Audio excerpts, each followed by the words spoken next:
discussion from last time, which was called Division, a Weapon of the System.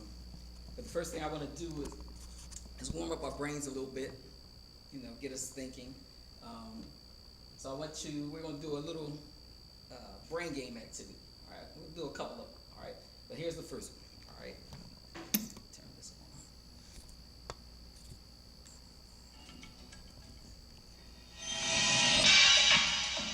on. Watch this next sequence carefully. At the end, I'll ask you a question about what you've seen. Hi, I'm Magic Sting, and today we're in Portobello Road, and I'm going to show you guys a classic in magic, using matches. And today, to help me out, is Mark. Mark, tell you what, place your hand up for me nice and flat. Now, I promise this won't hurt, all right? So here's the idea. Let's just light this up. And if you close onto that nice and tight, here we go. Watch this. Keep watching. Don't know if you felt that or not. I'll tell you what, have a look inside. Open it up. See how the match is actually returned into the book, and it's still burnt. Okay, you're not impressed. All right, it was my first trick ever. But here's the idea. Just place that back in your hand, close it tight, and turn it face down again if you can. Now we're going to use one more thing, and we're going to use a magician's best friend, playing cards. Now, choose one. So take anyone you like. Perfect. Have a look for yourself, and do me a favour, show the camera as well if you can. Brilliant. And you know what? Place it back face up on the deck. Now, it doesn't matter if I see what the card is, because we're going to do something completely different. Just watch this. Here we go. Follow it slowly. Watch the king. I don't know if you felt that or not. Tell you what, have a look inside. Open it up. Check it out. It's the King of Diamonds. It's my card. Brilliant. Thank you very much. Very much. Did you watch the trick closely? This is a famous illusion called inattention blindness. This illusion is not about the magic. While watching the routine, you may or may not have noticed the changes taking place. The question is, how many changes did you see? Now, before we talk about the changes that were shown, let me just remind you that they've studied the brain for a long time. And the purpose the reason why they study the brain is so that they best know how to manipulate us. All right? This is like, in a lot of Alright, but now, as you watch that video, how many changes did you see? Well, here we go. He's going to give you an option. Here we go. We're going to do multiple choice. Make it easy for y'all. Here we go. All right. 1, were there 3, or were there 5? Now, was there 1 change, 3 changes, or 5 changes? 5. I say 3. You said 5. You say 3. Sister Till? Mouthful. Mouthful. You say 3. All right. Somebody want to tell me what the changes were? Well, I know one change was change to the match. When he did the match. Oh, when he did the match. When he burnt the match? Yeah. And then he had to appear back in the match Yeah. book? Okay. And then the cards. And Then he went in his pocket. That was 2. Who knows what he put in the pocket and pulled out. okay. And then the card. When he put the card here, and then he did something with the man hand, and that was 3. Okay. The card.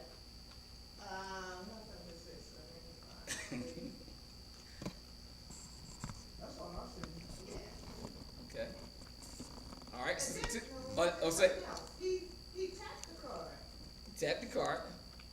And the card went from, was he talking about the jack or Jack. Okay. Probably was a king. Might have been. Yeah. Probably could have been a king. okay. She said, okay. Now I'm trying to think all those changes I saw. All right. But now here we go. Watch this. So, Brother Nassim, Sister Till agreed. What's your name again, Sister? Veronica. Sister Veronica. Sister Till agreed with Sister Veronica. Did you see anything different than what they saw? No, not really. Not really. I saw the match. I saw the card, and I guess that was pretty much it. Okay. All right. So here we go. Did we see? Did he have a camel walk past in the background? I was looking. Now, watch. Now, Let's see. you all agreed on the same things. All right. Let's see what happens.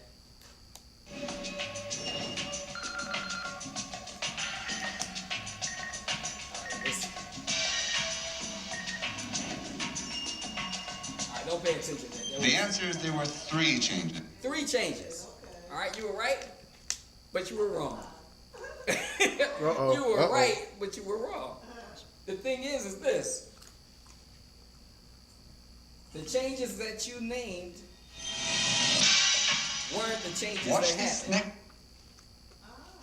Okay. I'm going to show you. The question is, how many changes did you see? Now, let's go back. For some reason, we have a little technical difficulty. It went back to the beginning. But now, The first change was the red hanky to a green one. the first change was that his handkerchief changed from a red one to a green. Yeah, I didn't see that. Wait a minute. See that? Good. Let's go back. When he started off, 3 changes. Oh, his handkerchief That must be a really small one. is red. Oh, and there, okay. All right? Yeah. Supposed to pay attention to. Now watch. I'm watching. There you go. The first change was the red hanky to a green one. Now watch the second change. Second change is The second was his shirt swapping to a t-shirt. his shirt changed from a collared shirt to a t-shirt. But you didn't notice that. no. But you know why you didn't notice Wait. Let me see. Because you're Wait. watching the hand. You're looking Yeah. at the trick. Yeah. Okay? But that's the same thing. This is the same thing that they do to us with television and stuff. And do with the news. They have you so focused on things that's not important while they're doing other things. Okay. Okay? I was just saying that yesterday. Yeah. With Watch this. Now watch the collar change. The last was So now if you look, his shirt is an undershirt. Yeah. But you didn't notice it because you were watching what was going on. All right? But let me show you, make sure that you see that he had a collared shirt on. assistant becoming a complete. First change was the red hanky to a green one. Look, See? wow. He had a collared shirt on. Yeah. Oh, he got it. Okay? Last one. Watch this. Y'all would have never got this one. Now watch this one. The second was his shirt swapping to a t-shirt. The last was his assistant becoming a completely different person. How many did you see? Oh, get out of here. They even Oh, switched he switched the. the person on you. Yeah. Jeez. Okay? Yeah, I thought it was 2 people, but the first one, remember he said with the cards. Yeah. He had a jack or an ace with that one man, and then he had with him something else. Yeah. Well, see, what they did was they switched out the person. Switch out the person. They switched out the person. You didn't notice because you were so focused Well, on on the hand, on the magic trick that he was doing. So the actual person he was doing the trick with, they changed it. Right. Yeah, they got another one. Why didn't you see that? Because you were so focused on the magic trick that he was doing. Trick, yeah. So this whole thing they set up to trick you. Okay? Wow. This whole thing they did to set up to trick you because they knew you would be focused on the magic tricks. Okay? And this is what they do. This is called misdirection. It's called misdirection. All right? Yeah, this paper. All right, so here we go. Let's go to our next. He didn't see these big changes. And the reason is that the brain receives so much information on its eyes that you can't see everything simultaneously. So instead it picks and chooses according to what it thinks is important. If you change something that it doesn't think is important, you just literally don't see it. All right? Here's another one. Watch the image on your screen closely. We've got a quick question for you. Now, is it correct to say that this square is darker than this square? They want that square is flatter. It's flatter. What you say? Is this square darker? This square right here up top, is it darker than this one? Well, that's what we see. That's what you see? The white one, yeah. Oh, okay. All right. He said, "Oh, okay." All right. So pretty much these two squares are the same. I mean, are different color. Yeah. Okay. All right. Here we go. She was like, "Hey, she's like, brother, this is obvious." Yeah, that's the Why- way it you know, looked to why- me. yeah. Uh-huh. Well, all right. Here we go. Let's see. True or false? This top one here is a darker gray than the bottom one. actually up. Now. Oh, Lord. Uh-oh. That is tricky. Oh, shucks, y'all. Now I'm getting into it. Let's do this. I came prepared today.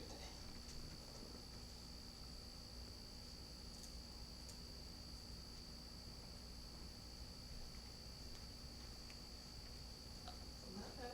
It's the same. One is dark. One is darker than mine, yeah. One's still darker than the other? Yeah. Let me see something. I might have to come over with this one. You don't see any difference? Other than it got smaller on the paper. Oh. Yeah. Still the same? You see one is light and one is dark? Yeah. I think it's the lighting in here. Well, it's supposed to change? What happens is, yeah, it might be because the light is directly behind this, but once you put this paper over this area, That is going. then both of the squares become the same color. Oh. Both of them will look dark. All right, but now watch. You might be able to see it once he does it here. Well, maybe not. Because the answer is actually false. Believe it or not, they are exactly the same color. Still don't believe these two squares are the same shade of gray? This man, experimental neuroscientist Bo Lotto, is going to show you why your brain is constantly being fooled by what it sees. Take a look at the illusion again. If you want, try holding up one of your hands and block this section of the image. All right, try that. Try to put your hand to block that section of the image and see what happens. Let me see one. Oh, I can see the top. It's good. It's All good. right, here we go. Let's see when they black it out. Let them black it out for you. Let's see if you see it. Yeah, let's see here. If you're having trouble seeing it, we'll help you out.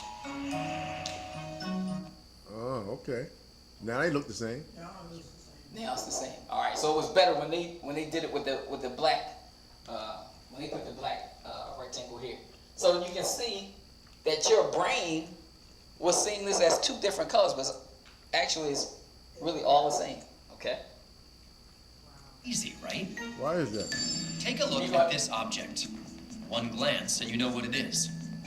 But how do you know what it is and where it's positioned in space? He's going to Let's go break for it down. inspirations now. The light reflected by this object is converted by your eyes into an electrical signal and is sent down a neurological pathway called the optic nerve to the back of your brain. Starting in this region, called the visual cortex, the image is cross-referenced with memory of past experiences stored throughout your brain as you try to identify the object. Once it's figured out what it is, your brain has to decide how the object is positioned in space, and one of its most reliable tools is to use shadows. Here's another illusion to show you how that works. Take a look at that basketball again. We're going to put it on the court and move it along a diagonal. All right, so you can see that this ball is moving diagonally, just like that, right? Mm-hmm. All right, here we go. Now we're going to add a shadow. It's still moving. Now they added the shadow right under the ball. It looks like it's still going the same way that it was going, right? Yeah. All right, here we go.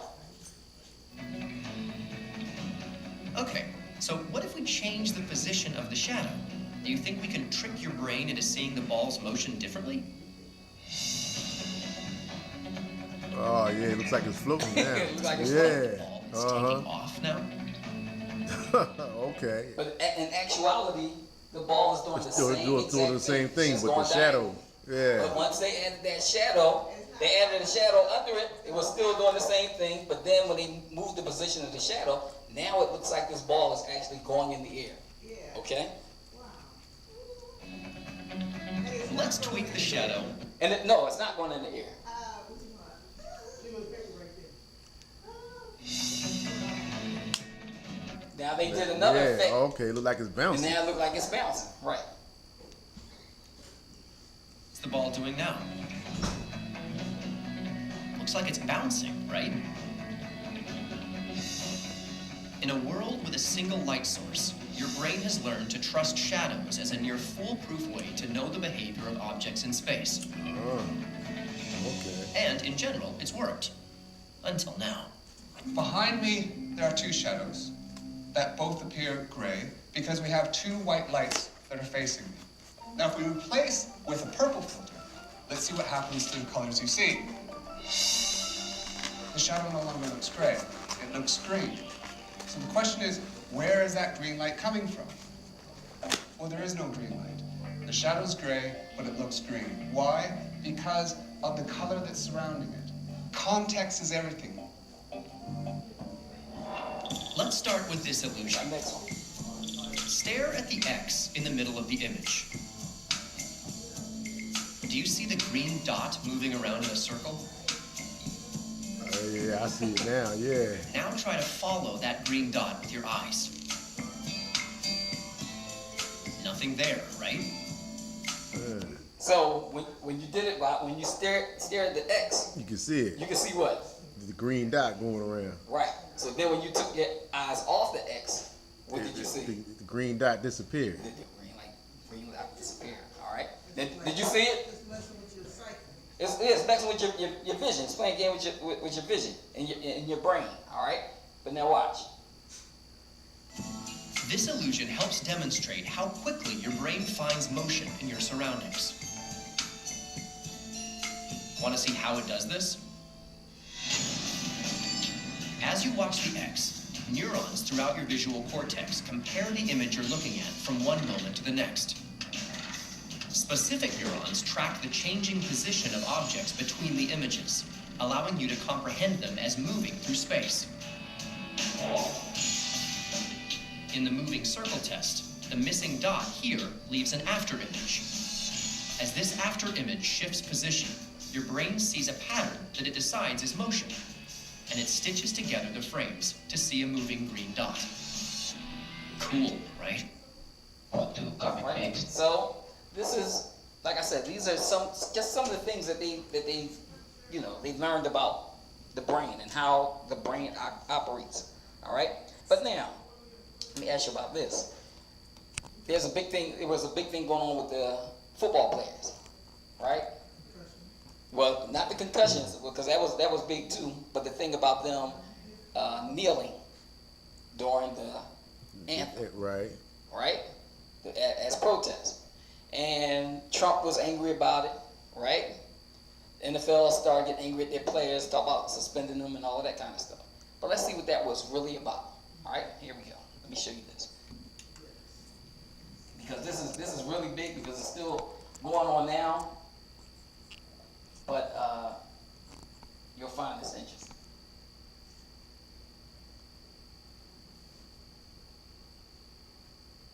There is a sense of...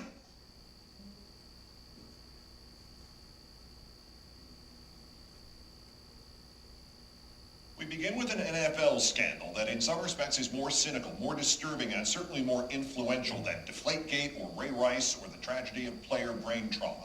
The salutes to the troops, the flag-waving patriotic tributes by NFL teams at their games to active U.S. military service personnel.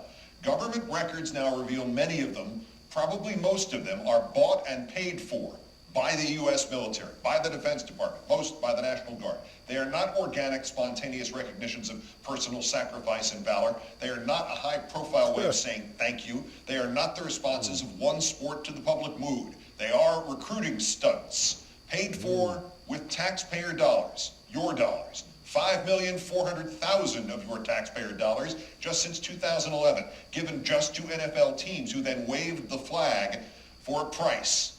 And even that startling figure is just the tip of the iceberg when it comes to prepaid patriotism in sports. It turns out there was nearly $50 million of it last year alone. Not $50 million for body armor for the troops, not for treating the wounded, not for giving a veteran the only thanks he truly wants, a job and a good life, but for prepackaged pro-military stunts at sporting events using soldiers as props. And these facts were withheld by the United States government, by the National Football League, by 14 of its teams, and by people in MLB and the NBA. And all of this was first brought to light by a Republican senator from as conservative a state as we have, Arizona. At the end of last month. So, basically, we thought that the NFL was doing all this for patriotism, right? Right. But no, they were actually being paid to do this by the U.S. military, all right? And like I said, they were using it for recruiting and all of that kind of stuff. So this is why they were so angry at these players, because they're messing up the money. Yeah. Wait a minute, y'all. So that was the real reason. Uh-huh. Okay. Now, Senator McCain, before he died, he was involved with bringing this out. Along with sports fans across America, I was appalled to learn last month that many of the ceremonies honoring members of our armed services at NFL games are not actually being conducted out of a sense of patriotism, but for profit, in the form of millions of dollars in taxpayers' money going from the Department of Defense to wealthy NFL franchises. In fact, NFL teams have received nearly $7 million in taxpayers' dollars over the last 3 years from contracts with the Army National Guard, which includes public tributes to American soldiers, sailors and airmen, and Marines. Our amendment would put an end to this shameful practice and ask the NFL to return those profits to charities supporting our troops, veterans, and their families. For many Americans, football is deeply patriotic and woven into the very fabric of our country's unique history and heritage. And for several weeks every fall, this patriotic spirit grows when the NFL takes time to honor the service and sacrifice of the brave young Americans serving in the United Nations Armed Forces. Teams wear special camouflage uniforms, hold special game day programming under the theme Salute to Service. We've all been heartened by these patriotic displays, from the giant oversized flags and color guard pregame performances to halftime tributes to our hometown heroes. Every fan, whether united by team or divided by rival. So that's why they were really mad at these football players, okay? Because they're messing up the money, okay? And it didn't look good for the government to have these players sitting out. That's why Trump was so animate about, speaking out against those players, okay? But now I'm going to go to something else, because we're just going to warm up a little bit before we start talking about this division piece, all right? Because these are some things that I think that are important that you need to know about. This second thing is dealing with your license plates, okay? Now, check this out, because you may not know this, all right? There's a few things that's going on. With cameras mounted on a police cruiser, What we're looking at is a license plate directly across the street, 131-9161. cops in San Leandro, California can capture and record license plates as they drive down any street. An efficient method to catch car thieves or pull over vehicles that show up in a criminal database. With technology and with smart, good policing, it allows us to keep our public safe. But when a local activist petitioned the police department and got a hold of the records on his car, he says he was stunned by what he saw. Did you think it was a case of Big Brother's gone too far? Yeah, I do think Big Brother's gone too far, because I have not been charged with, I'm not suspected of committing any crime. Mike Katz-Lacabe found what he says is an egregious violation of privacy. 112 instances over 2 years where police just happened to get images of his car and more. So this picture shows my car parked in the driveway of my house, and very clearly shows my daughters and myself getting out of the car. The license plate scanner is always on. Anytime a police officer drives the car, it's recording, storing license plates on its servers. In just a few minutes, we watch the system record hundreds of plates. Police say the data can later be accessed to solve crimes. Everything from following leads on Amber Alerts to collecting unpaid tickets. But Katz-Lacabe says a line has clearly been crossed. Innocent people should not have their records being stored by law enforcement. Law enforcement, though, has wholeheartedly embraced this technology. More than a third of large police agencies are using automated plate readers, according to a 2010 study by George Mason University. There are 3 cameras on the roof, one on the left, one on the right, and one on the side. They capture plates instantaneously. Those plates are then cross-checked against suspect vehicles. So if a car comes across as being stolen, the officer will be instantly alerted. It's not that data collection is bad, critics say, but it's that departments keep the information on file. Sometimes for months, sometimes for years. Every department has its own policy. San Leandro, for instance, keeps its data for a year. Once they have the location of your plate and where you were on that date and time that they scanned your plate, they can see where you work, who you associate with, where you pray, where you're going to the doctor, and they can learn quite a lot about you. In order to have a discussion about something like this, people have to know what's happening. This here is an infrared camera. Police tell us that technology is only beneficial against crime suspects. But in this new era of digital rights and privacy, some say there needs to be more transparency and limits to what information can be gathered and stored on citizens, doing nothing more than driving their cars. Dan Simon, CNN, San Leandro, California. So you might as well forget it. The age of privacy is over. They know every single thing about you through your phone, through your computer, through your appliances in your homes.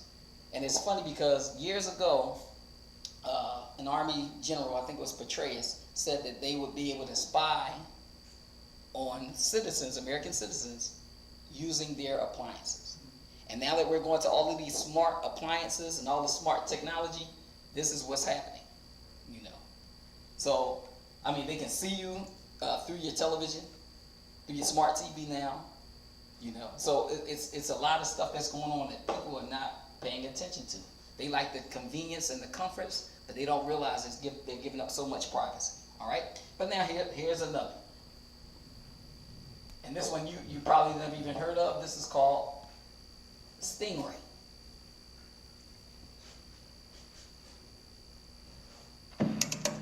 Whether you're here,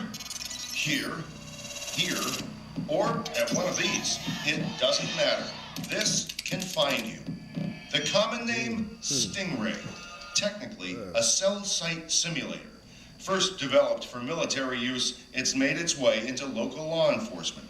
It can track a person down to the room they're in if they have their cell phone on them. Stingrays turn these into homing devices, and that's just the beginning. These are tracking devices. This is emitting a signal. This is GPS. Mike Mino with the North Carolina branch of the ACLU has been watching the spread of Stingrays for years. It's my understanding that the software that a lot of these devices use is capable of capturing things like your text messages, the numbers you're calling and receiving calls from. We know for sure they're getting people's location. Here's how it works. Cell phones are always trying to connect to nearby cell towers. A Stingray acts like a cell tower decoy. In what's called a man-in-the-middle attack, it tricks cell phones into thinking it's the nearest cell tower. Phones connect to the Stingray, and police can access a range of personal information. But they don't just get intel on one phone. Every phone nearby is forced to divert to the Stingray. Calls are passed on to a real cell tower. Data scooped up stays with police. When you ask them why they're using it, they'll say, well, we're targeting certain individuals. But the nature of the technology is so expansive that you cannot use this without countless innocent people having their data captured as well. The I-Team has learned at least 3 law enforcement agencies in the Triangle have been using cell site simulators, but they don't like to talk about it, and may not be allowed to. These 2 purchase orders show Raleigh and Durham police bought variations of the Stingray within the last 10 years. Raleigh's purchase order, obtained by the I-Team 2 years ago, shows the department paid more than $120,000 for the device. Separate documents obtained by the ACLU show Durham spent nearly twice that. In spite of those purchase orders, both departments claimed not to be using one when the I-Team asked recently. Raleigh says they stopped using theirs because of outdated technology. With the Stingray, though, secrecy is part of the deal. Durham's contract with the device's manufacturer includes a strict non-disclosure clause. not just about the Stingray, but about the agreement itself and its subject matter. Why do you think that they're getting so much information on everyday citizens? To gain control, you know, just be able to pinpoint who's where at whatever time.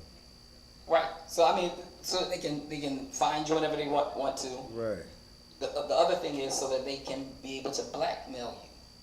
If you ever rose up against this system or started to speak out against the system, they have everything on you. So you have to walk a perfect life in order not to be affected by this. But they know all humans sin.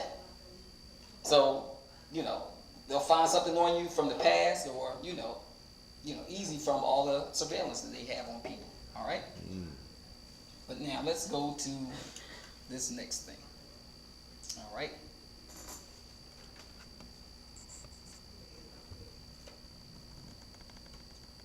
And this was something that we talked about a little bit last time. We talked about social media and the addictiveness of social media.